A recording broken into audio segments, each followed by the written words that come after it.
A nossa história começa lá em 1979. Se você, assim como eu, aficionado por portátil, vem comigo descobrir aonde isso tudo nasceu e começou a acontecer.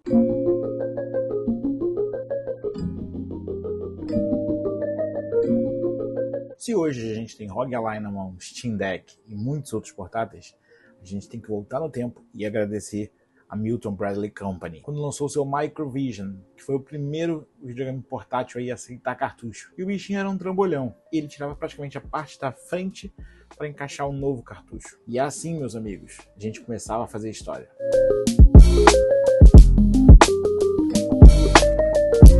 Mas no início dos anos 80 foi quando amplamente a Nintendo começou a ganhar território no mundo dos portáteis, com o lançamento da série Game Watch, principalmente com o jogo Donkey Kong, que foi o primeiro portátil a receber os direcionais e que hoje em dia são amplamente utilizados. Foi a partir daí que tudo começou. E isso tudo se passava apenas na segunda geração dos videogames. E num salto de 9 anos à frente, em 1989, as grandes marcas da época, Atari e Nintendo, decidem entrar mais a fundo nesse mundo de portáteis. A Nintendo, por sua vez, em 1989, lança o seu Game Boy. It wasn't humanly possible. All the power and excitement of Nintendo, right in the palm of your hand. Introducing Game Boy. It's portable, it's in stereo, and its games are interchangeable. Game Boy comes complete with batteries and the outrageous new game Tetris. And for head-to-head competition, use Video Link and blow your opponent away. Game Boy, only from Nintendo. Now you're playing with power. Portable. Uma telinha monocromática e com uma carcaça mais robusta. E naquele mesmíssimo ano, a Atari lança o Atari Lynx. Hey, Mr. Block, can I go to the bathroom? 2 minutes.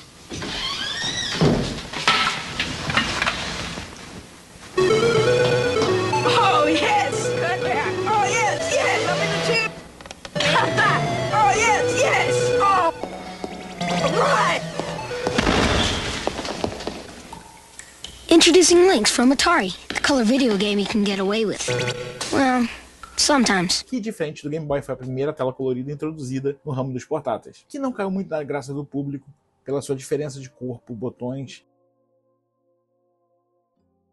e peso e consumo de bateria. O Game Boy era capaz de durar dias com a mesma bateria, enquanto o Lynx era troca de bateria constante. Claro, porque tinha um desenvolvimento de tela mais novo e proveitoso. Isso tinha um custo no projeto. E vale lembrar que nós estamos falando da quarta geração de videogames. O Atari Lynx vendeu aproximadamente 3 milhões de cópias.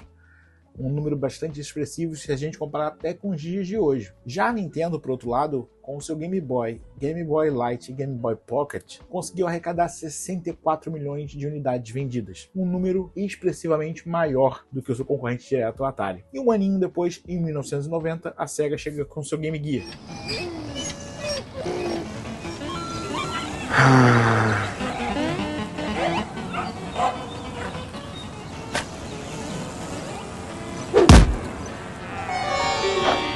Whoa.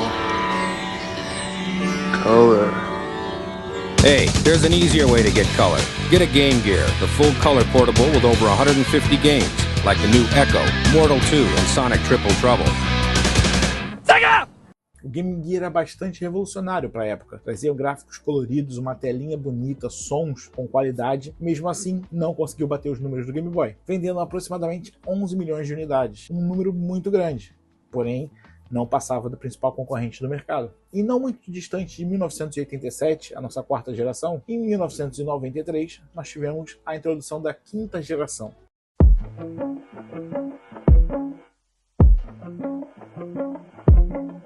Com a Nintendo ainda no páreo, introduzindo seu Game Boy Color,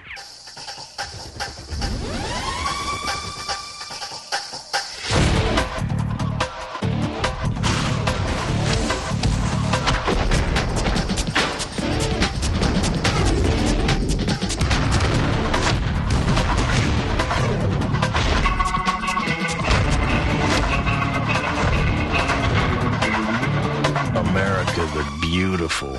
Game Boy Color. Get into it. que foi um sucesso disparado. Muitas qualidades eram adicionadas, som de qualidade, tela de qualidade, coloração com mais precisão e um console que tinha um ótimo rendimento com as pilhas se comparado aos concorrentes, vendendo aproximadamente 55 milhões de unidades. De novo, a Nintendo consegue manter números altíssimos, números esses que sustentavam bastante os projetos portáteis, faziam com que a Nintendo desse seguimento a esse ramo. Enquanto a Sega, por outro lado, investiu num projeto mais audacioso, um console chamado Nomad, onde você podia colocar as fitas do seu Mega Drive e jogá-las em tempo real ali com o seu portátil. Mas, pelo preço, formato e desempenho de bateria, ele vendeu pouquíssimas unidades, 1 milhão de cópias. Então nós tínhamos ali amplamente a Nintendo com um know-how e um mercado praticamente só dela. A introdução do Game Boy e do Game Boy Color com os cartuchos fizeram uma abertura gigantesca. Por mais que a Sega tivesse bastante títulos e jogos e hardware muito bom, até superiores, o que acontecia é que, como a Nintendo tinha títulos fortes,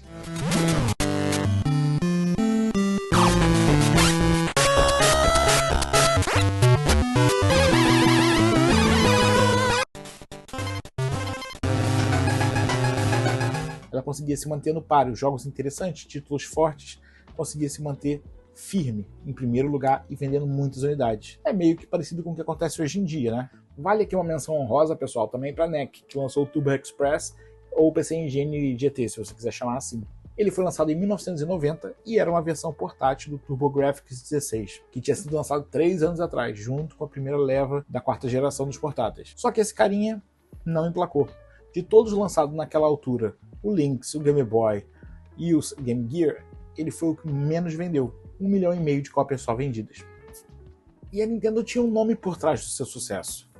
O cara responsável por isso era Gunpei Yokoi. Ele nada mais é do que o criador do Game Watch e do Game Boy. O Game Watch fez bastante sucesso, mas a gente sabe que o carro-chefe do Gunpei foi a criação do Game Boy. Foi o maior sucesso dele. E graças a esse sucesso, ele começou a fazer projetos mais inovadores e tentativas mais arriscadas. E numa dessas tentativas arriscadas, acontece também o seu maior fracasso. E ele tem um nome, Virtual Boy. It came from the third dimension, with its own brain, its own voice, its own legs. There's only one problem. It needs your eyes. Virtual Boy. See it now in 3D. Eu, por acaso, era louco para experimentar esse console na época que ele foi anunciado. Eu só via comerciais e revistas e sempre ficava ali imaginando que era uma realidade virtual absurda, mas tudo o que a gente obtinha de feedback depois era dores de cabeça, tontura, jogos pouco interessantes e um trambolho para se usar. O fracasso dele custou caro. A Nintendo acabou vendendo o seu estoque que tinha desse produto por liquidação para queimar e ele saiu da Nintendo em 15 de agosto de 1996. Mas aí ele não desistiu. Em uma parceria com a Bandai, ele fundou sua própria empresa chamada Koto e ele entra para competir agora na 6ª geração contra a própria Nintendo.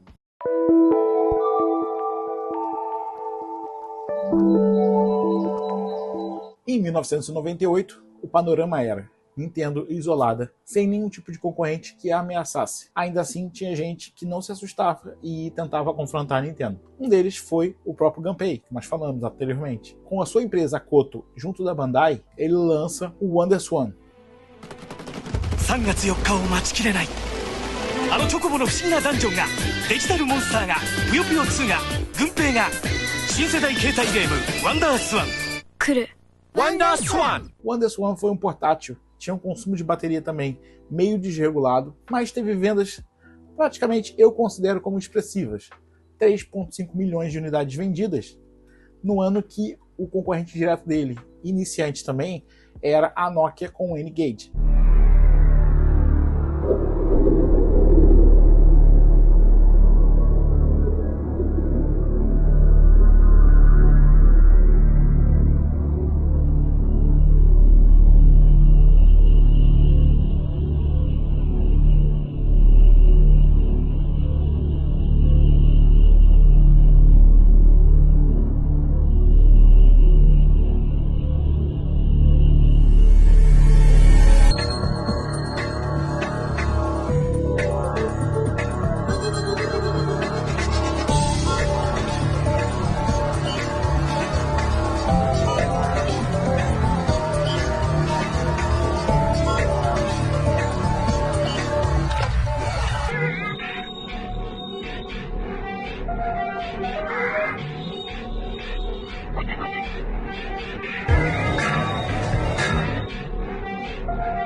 N-Gage era uma coisa muito futurista que misturava opções de jogos com o telefone. Eu lembro que na época que ele tinha sido lançado, todo mundo queria experimentar, saber como é que era.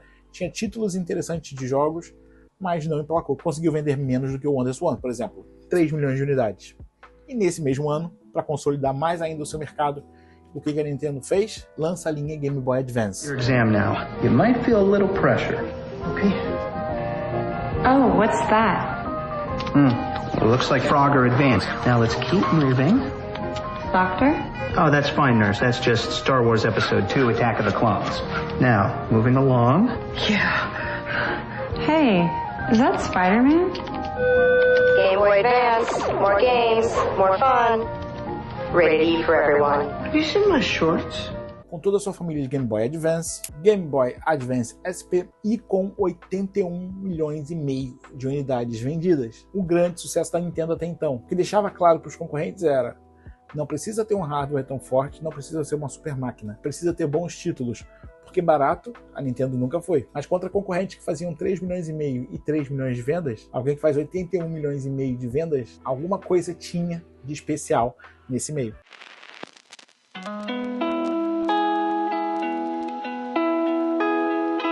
Já na 7ª geração, quando a Nintendo achava que estava completamente isolada e não tinha ninguém para poder tocar no seu reino, a Sony decide mudar o jogo e entrar nesse mercado que antes era totalmente dominado pela Nintendo.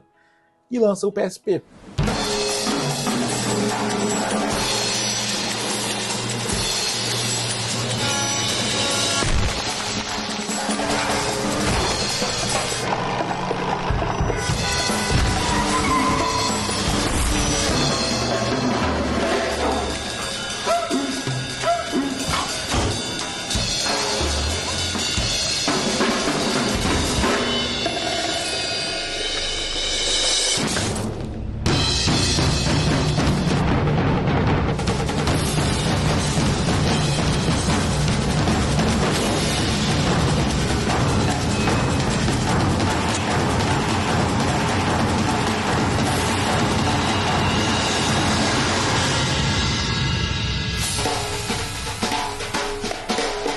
PSP is here. Um portátil que eu tive, importei o meu na época que era muito caro no Brasil, trouxe dos Estados Unidos, comprei no eBay usado e era sensacional. Eu me lembro que na época eu trabalhava num call center de madrugada e quando não tinha atendimento era o PSP ali que eu tava jogando, futebol, muitos outros jogos que eu tinha ali. E esse carinha vendeu 81 milhões. Pra você ter noção, a Nintendo, com a geração passada, com a família do Advance, vendeu 81 milhões e meio. Esse cara vendeu 81 milhões no primeiro atacada. A Sony estava realmente mostrando para que veio. Mas a Nintendo não deixou barato. E talvez no seu maior sucesso, a nível de projeto, resultados e retorno, ela lança a família DS. E a família DS, meus amigos, faz um estrago no cenário.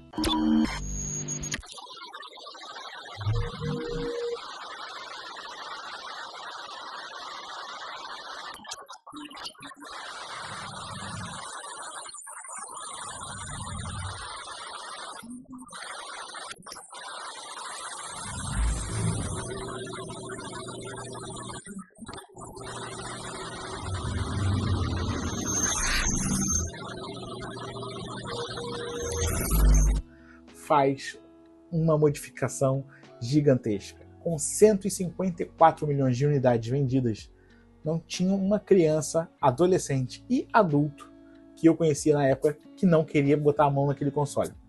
Queria testar, saber como é que era, aquela coisa de ter duas telas chamava a atenção. A Nintendo foi revolucionária nesse ponto e ela acerta muito nisso. Ela tem seus erros na parte do console de mesa, onde tentou inovar e muitas das vezes fracassou, mas a gente não vai entrar nesses detalhes aqui. E o Nintendo DS chamava atenção porque ele tinha gerações novas de Pokémon, jogos revolucionários onde você podia interagir com a tela de baixo e ter resultados com os jogos na tela de cima, Então realmente emplacou absurdamente bem. O projeto Nitro, como ele era chamado, teve bastante abalo no mercado. E a tecnologia embarcada neles, para a época, era muito revolucionária. Mas olha só, ele tinha aproximadamente 275 gramas, apresentava aí 2 telas LCDs de 3 polegadas cada, com resoluções de 256 por 192 pixels. Na tela de baixo ela era sensível ao toque, também podia ser usado pela stylus. O sistema deles usava 2 processadores de arquitetura ARM. A CPU principal, que era a ARM 946ES, e o coprocessador ARM 7TDMI, que tinha velocidade de clock de 67 MHz e 33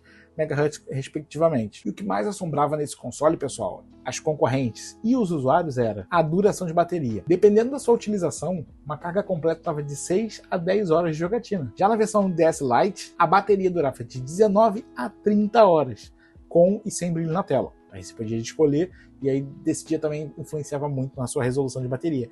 Mas é algo impressionante, de 19 a 30 horas, e isso era bastante revolucionário para um console que na época tinha títulos poderosíssimos, como Pokémon, Zelda, entre muitos outros. Vale lembrar aqui que até hoje a gente joga por emulação, ou quem tem ainda o dispositivo em casa, a gente tem uma fanbase muito grande que jogam esses jogos fortemente. Ou seja, mesmo com todos os esforços da Sony, criando o PSP com uma forma mais parecida que você tivesse aí um PlayStation em mãos e carregasse ele para qualquer lugar, o que eu achava incrível e vivenciei essa época, a Nintendo acertou o passo e deu quase o dobro de vendas no novo concorrente que chegava fortíssimo, que vendeu bem, 81 milhões. Nós paramos para pensar, antes do PSP, a família Advance do Game Boy tinha vendido isso praticamente. Ou seja, ele entra no mercado batendo nos últimos números que a Nintendo tinha feito. É incrível. Mas a 7ª geração estava sacramentada, mais um título para a Nintendo. Não teve jeito.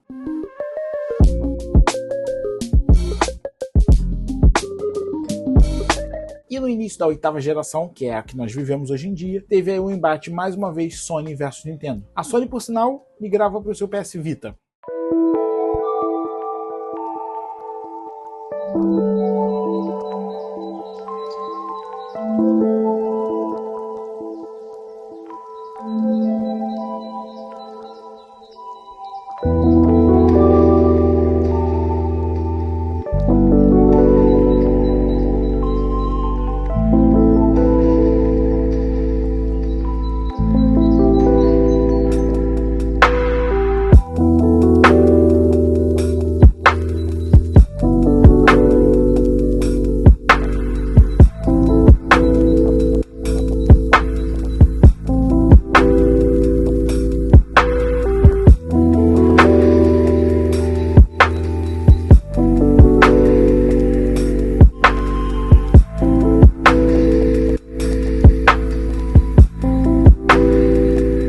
Design arrojado, amplamente poderoso, com tecnologias aplicadas na parte sensível do toque na parte de trás, com um display bonito, joysticks confortáveis.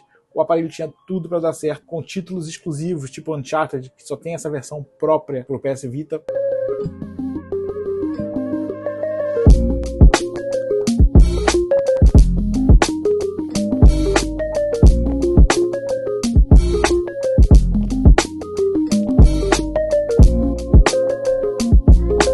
Ele veio para revolucionar, mas eu acho que faltou um pouco de carinho e zelo na altura da Sony. Ela deixou o projeto um pouco de lado, o marketing na época não foi tão forte assim, e o projeto acabou estagnando em 16 milhões de vendas somente, um número bem baixo se a gente comparar com o seu antecessor, o PSP. E vale lembrar que o PS Vita, pessoal, é usado até hoje pela comunidade de emulação, porque o seu poderio ali suporta ali com muita qualidade jogos de vários consoles, tem uma bateria que segura bem. É incrível saber que portáteis como esse estão aí até hoje e são considerados peças fundamentais para quem coleciona. E para quem consome muita emulação, ele é uma peça indispensável. Mas o adversário dele, nada mais nada menos, era do que a evolução do último gigante, que era o Nintendo DS, evoluiu para o Nintendo 3DS.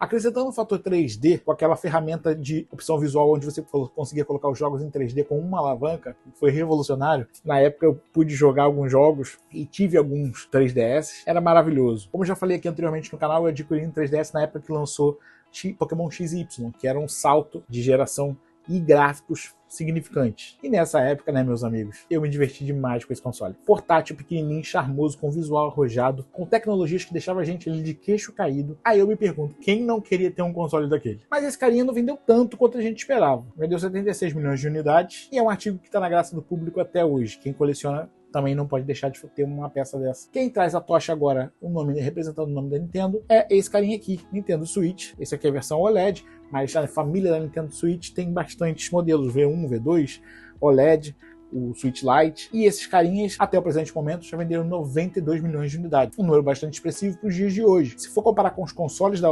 atualidade, e aí a gente já entra numa seara muito diferente, onde a Valve entra na dança com seu Steam Deck, as coisas começam a mudar de cenário. Nós temos uma companhia com a maior biblioteca de jogos e acervo de jogos, que é a Steam, e o futuro é bastante promissor. Essa é a parte do vídeo que eu queria mostrar para vocês, a evolução, e é onde nós estamos e para onde nós vamos chegar. E uma frase que tem me marcado muito: que época boa para se estar vivo, se você ama portátil. Meus amigos, o que o futuro nos reserva é incrível. Primeiro tivemos esse carinha aqui, Steam Deck, passando aí já de 3, 4 milhões de vendas. É um número baixo, se for para pensar, porém é uma empreitada muito recente no mercado atual, então a gente não tem como mensurar se isso ainda é pouco ou muito. Logo a seguir, ROG Ally, rival aí do Steam Deck, mas só mais um dos portáteis e opções que nós temos hoje no mercado. E a geração atual, pessoal, tem bastante coisa no mercado. Nós temos o Onyx Player 2, nós temos GPD, nós temos Ayanel, nós temos muitas marcas surgindo, mais um anúncio recente, por exemplo, da Lenovo com o Legion Go, que seria um portátil para concorrer aí com o ROG Ally e com o Steam Deck e seus rivais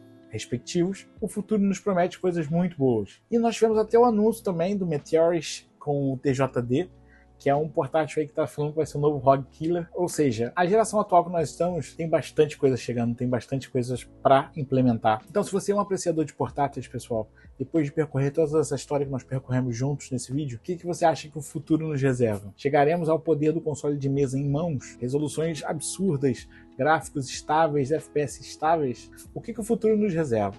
E para você que é um pouco pessimista, lembra que a gente veio de um portátil que era basicamente uma calculadora, e olha onde nós estamos. Se você gostou desse vídeo, pessoal, deixe seu joinha, se inscreve. Esse vídeo é um formato diferente, a gente contou uma história aqui juntos, e fomos ilustrando para quem não conhecia o mundo dos portáteis e está se inteirando agora. Muita gente está embarcando nessas novas gerações e não conhece de onde nós viemos e por onde passamos. Isso aqui serve como um guia para você que está chegando agora na geração de portáteis, saber mais ou menos da onde a gente veio. Não esquece aí de subscrever o canal, se não for inscrito, e deixar o seu joinha. E eu vejo vocês na próxima. GordoTech out!